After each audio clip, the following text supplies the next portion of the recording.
Before we begin, viewer discretion is strongly advised. The following is for educational and entertainment purposes only. This is the verbatim federal courtroom testimony of the Sean Diddy Combs trial, as reported by Inner City Press. The courtroom was tense. Diddy sat at the defense table, eyes locked on the floor, trying to hide the pressure building around him. The trial had already been a public disaster, but what happened on day 5 shattered everything. No one expected 50 Cent to show up. Even fewer were prepared for what he would say. But the moment he walked through those doors, everything changed. Cameras flashed, whispers rippled through the gallery, and Diddy's composure crumbled before everyone's eyes. For over a decade, 50 Cent had been one of the only celebrities openly critical of Diddy. Now, he wasn't just trolling from afar. He was stepping into the courtroom to stand behind Cassie. And when he spoke, it wasn't for shock, it was for truth. What happened next would ignite a wave of celebrity silence breaking,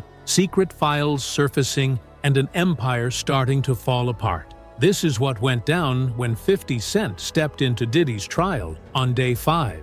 Day 5 of the trial was supposed to be routine. Cassie was expected to return to the stand for follow-up questioning. The defense had been scrambling to regroup after damaging footage and emotional testimony from the day before. Diddy arrived with his legal team, flanked by extra security, trying to maintain a facade of control. But there was a tension in the air, an electricity that hinted something unusual was about to happen. That's when the back doors of the courtroom opened, and in walked 50 Cent. Dressed in a sharp gray suit with dark glasses, he entered like a man on a mission. The courtroom gallery went still. Even the sound of papers shuffling stopped. Cassie's attorney turned to look. Diddy froze. For a moment, everything paused. No one expected him to show. Not physically.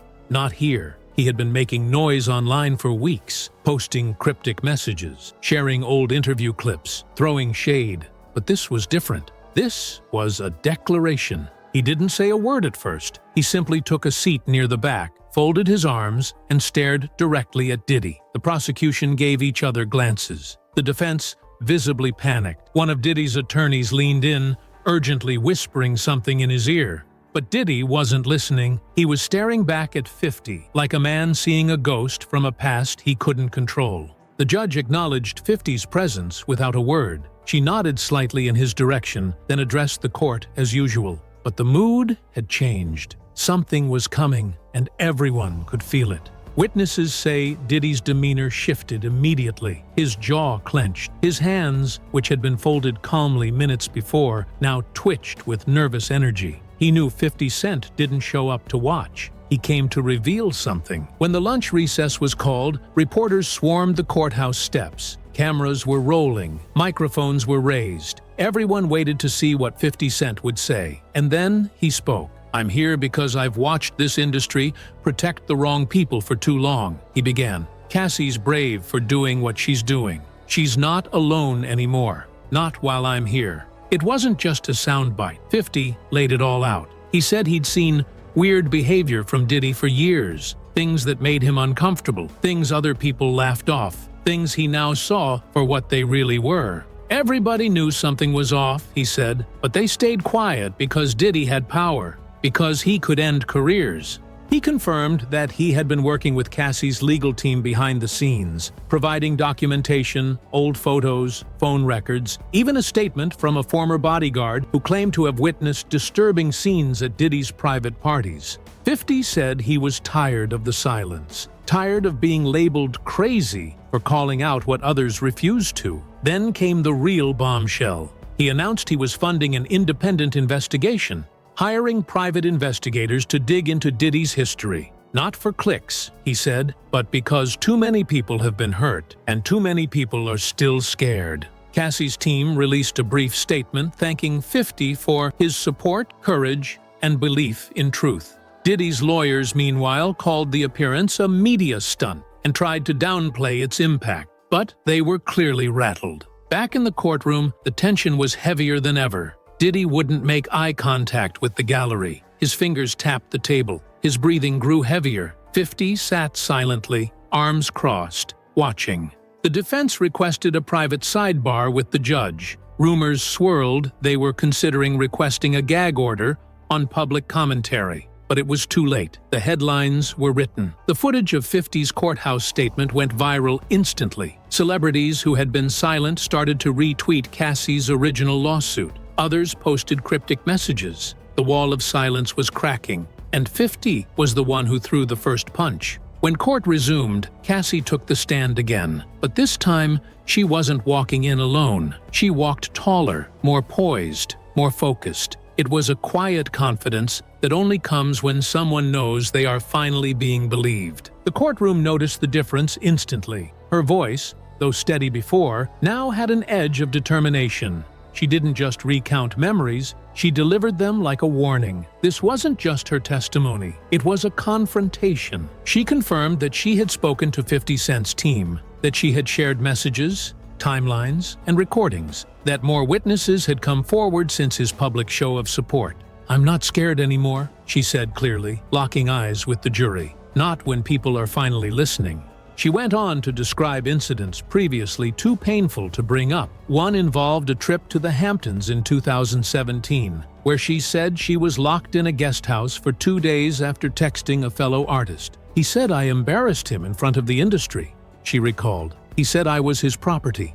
The defense objected. The judge overruled. Cassie also described unwritten rules of Diddy's world: where to stand at parties, who she could talk to, when she was allowed to leave the room. It wasn't love, it was control. Then came the moment that froze the room. She turned slightly toward the gallery, eyes steady. "I know some of you in here have seen what he's done, and I hope you say something too." You could hear the sound of someone breathing heavily in the back. It was Diddy. His eyes locked on her, filled with something between disbelief and fury. One of his lawyers placed a hand on his shoulder. He didn't react. 50 Cent remained still, but his nod of approval didn't go unnoticed. Cassie's testimony hit harder than ever, not because of what she said, but because now she wasn't alone. The presence of someone as high-profile as 50 Cent gave her words gravity, and the jury felt it. Courtroom observers noted several members taking extra notes, leaning forward. One juror even shook their head slowly during parts of her story. It was no longer just Cassie versus Diddy. It was Cassie, 50 Cent, and a wave of changing public momentum crashing straight into Diddy's carefully built empire. The defense was crumbling, slowly, publicly, and painfully. After 50 Cent's courthouse appearance and Cassie's renewed, confident testimony, Diddy's lawyers appeared visibly disoriented. Gone was the polished legal machine that had strutted into court on day one. In its place was a team scrambling to revise a strategy that had been built entirely on controlling the narrative and portraying Diddy as calm, professional, and misunderstood. Court insiders revealed that overnight, the defense held an emergency strategy session in their hotel, reportedly lasting until nearly 4 a.m. According to leaked notes, they were debating whether to keep denying everything outright or pivot to an emotional appeal, one that painted Diddy as a product of his environment, a flawed man who made mistakes but didn't deserve public crucifixion. It was a dramatic departure from the total innocence argument they had originally pursued. That morning, the prosecution capitalized on the chaos. They submitted a motion to introduce additional testimony from 2 new witnesses, former employees who claimed to have direct knowledge of events Cassie mentioned in her testimony. One was a former tour manager who said he once witnessed Diddy shouting at Cassie behind closed doors, then storming out and punching a wall. Another was an ex-assistant who had resigned after being told to monitor Cassie's whereabouts and report back hourly. The defense objected. The judge overruled, citing the relevance of pattern behavior. Meanwhile, the jury was paying close attention. Juror number 7, a middle-aged woman who'd been expressionless the entire trial, was now leaning forward, scribbling rapidly in a notebook. Juror 11, a young man who'd been distracted in earlier sessions, didn't take his eyes off the witness stand. Diddy himself seemed to be fraying. He stopped taking notes. He started whispering, then muttering to his attorneys. At one point, a court sketch artist caught him with his head in his hands. This was not the same man who had once ruled the music industry. This was someone watching control slip through his fingers. Outside the courtroom, The fallout was immediate and massive. Clips of 50 Cent's courthouse statement exploded across Instagram, TikTok, and X. In less than 12 hours, over 60 million people had seen footage of him backing Cassie and calling the entire industry complicit in protecting men like Diddy. For years, celebrity circles had tiptoed around Diddy's name. The whispers were constant, but no one spoke publicly. Now, the floodgates opened. Usher, once Diddy's protege, quietly unfollowed him on Instagram that afternoon. Mary J. Blige, another longtime collaborator, removed every image of them together from her grid. Justin Bieber went further. He deleted multiple posts praising Diddy and released a cryptic story that read, "Sometimes we learn too late who people really are."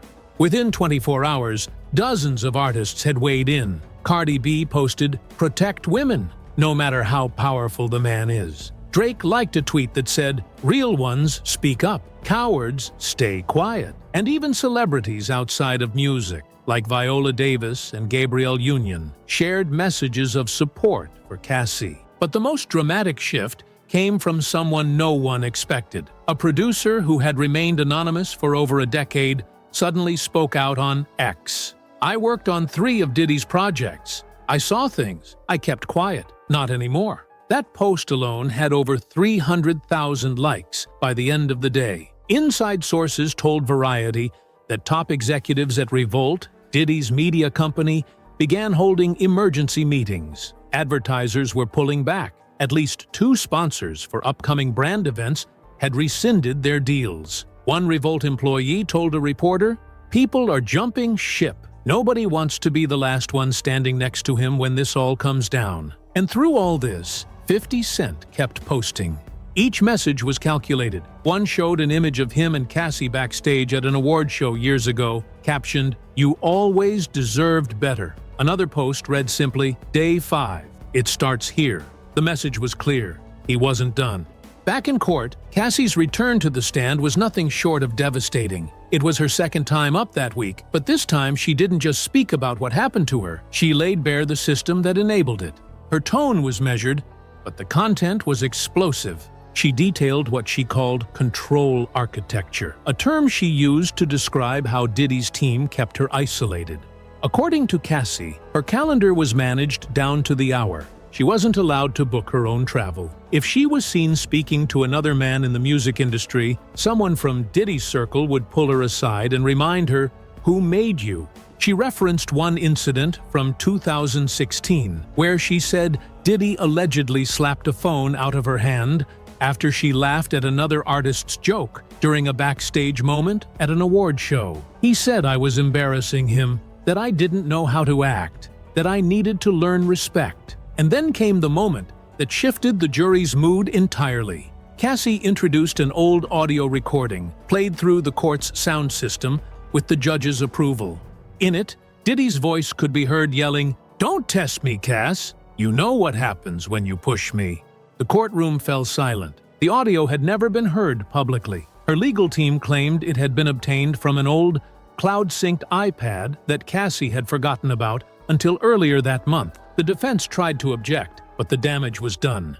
Diddy's face turned pale. One of his lawyers leaned in and whispered, but he didn't respond. Another courtroom sketch artist captured the exact moment he dropped his pen and stared blankly at the audio player like it had betrayed him. By the time court adjourned that day, even Diddy's staunchest supporters in the gallery looked uneasy. His public image, cool, composed, in control, had officially imploded. Cassie's second day on the stand proved what everyone was now starting to understand. This trial wasn't just about a single relationship. It was about what happens when unchecked power meets silence. Day 5 was already tense before it even began. The media was buzzing about Justin Bieber's cryptic online comments the night before, and the building was surrounded by security, like something historic was about to go down. Nobody quite knew what, but then, without warning, at 10:13 a.m., everything changed. That's when 50 Cent walked into the courtroom, not through a side door, not with security shielding him. He stepped in alone, in a tailored black suit and dark glasses, walking straight down the center aisle like it was a stage. He didn't speak. He didn't even nod. But the energy shifted instantly. People who had been leaning back in their chairs straightened up. Phones that had been tucked away were suddenly pulled out again. Reporters stared at each other, wide-eyed. This wasn't just a courtroom, it was now a scene. Diddy saw him instantly. Witnesses said his body language changed the moment 50 entered. His jaw tightened. He leaned forward in his chair and whispered something to his attorney. His fingers, which had been resting calmly on a notepad moments before, now dug into the edges of the table. The prosecutor noticed it too. She paused her pacing and let the moment breathe before continuing, as if to acknowledge that a new witness hadn't entered the courtroom, but a statement had. Cassie's eyes flicked toward 50 Cent just once. No smile, no reaction. But the moment didn't go unnoticed. The defense team began scrambling, whispering, passing papers. Diddy himself glanced back more than once, visibly rattled. And 50? He just sat there, arms folded, stone still. What no one realized was that 50 wasn't just there to watch. He was there to be seen. What happened next wasn't part of anyone's strategy. Not Diddy's, not the defense's, not even 50's. But it changed the courtroom forever. During Cassie's afternoon testimony, she began recounting a moment that struck a nerve, a 2018 incident at Diddy's Miami estate. She described being locked in a private room for over a day after being caught speaking to another executive. But it was Diddy who couldn't stay still. As she spoke, he began shaking his head. Then came the whispers to his attorney. Then came the bouncing leg. Then he exploded. "That's not what happened!" he shouted, slamming his open palm against the table. The noise echoed like a gunshot through the courtroom. Everyone froze. Even the court reporter's fingers paused mid-keystroke. Cassie didn't flinch. Judge Harmon raised her gavel. "Mr. Combs, this is your only warning. One more outburst, and you will be removed."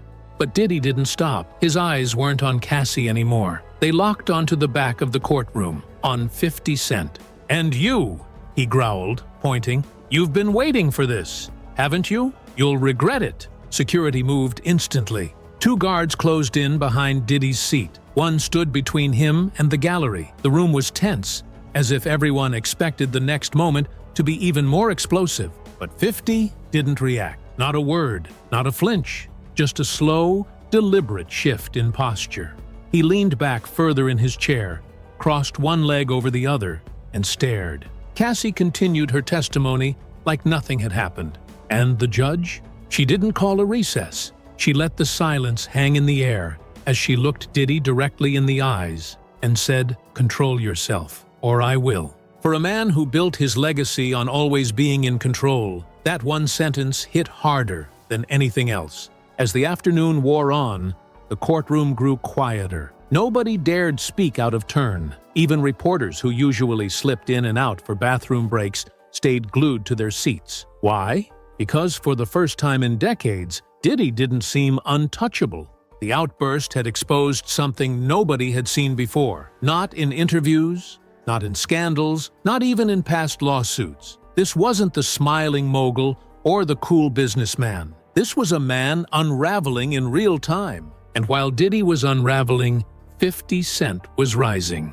Outside the courthouse, whispers had already started turning into headlines. TMZ reported, 50 Cent stares down Diddy in courtroom showdown. Twitter flooded with clips from old interviews where 50 had warned about Diddy for years. Suddenly, what once sounded like petty rap beef now seemed like chilling foresight. One video from 2009 resurfaced, 50 telling a host, "There's things about Puff that just don't sit right with me." That man got secrets. Now those secrets were crawling out from under every stone.